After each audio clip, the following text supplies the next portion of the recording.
बहुत गाली देबे न करी होली ह बोल के डालो मुस्कानवा के रंग दस चोली रे सरर बोली के होली रे मुस्कानवा के रंग दस चोली रे सरर बोली के होली रे सरर बोली के होली रे होली रे डीजे विकास मुजफ्फरपुर डीजे विकास मुजफ्फरपुर होली है भगवती रिकॉर्डिंग स्टूडियो नरकटियागंज सरर बोली के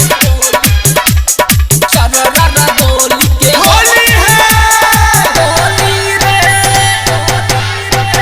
बचल बियाह बीस में धोई के वो करे रे खीस में अरे 20 में कोरोना रहे ओही से बच गईल 21 में नानू बची बचल बियाह बीस में धोई के वो करे रे खीस में लाल पियर डाल सयारा बहाए कहरा रे चीज में ऊपर से धाई के नीचा रे आगावा से धाई के पीछा रे डाली के मोबिल कर सोए कर गीला रे अरे चिंता मत करो अब कि सब डाल के ओकर ऊपर से नीचा ले गीला कोई जाई मुस्कानवा के रंग दस चोली रे सरर बोली के होली रे मुस्कानवा के रंग दस चोली रे सरर बोली के होली रे सरर बोली के होली रे होली रे होली है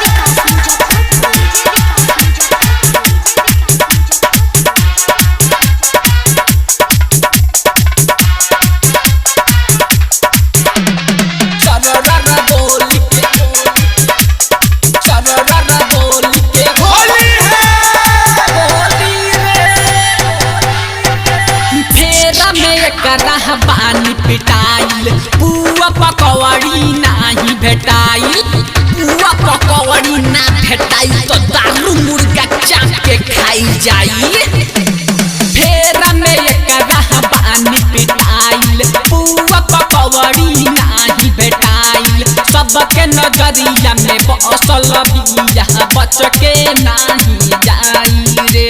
भूषण बिहारी सुनल बगारी कादम रसिया भइल बवाली फगुआ में अब की सब कोई डाली रे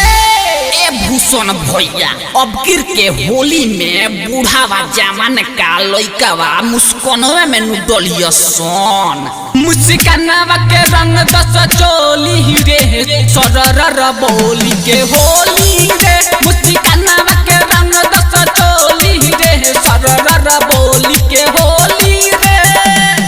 भगवती रिकॉर्डिंग स्टूडियो नरकटियागंज।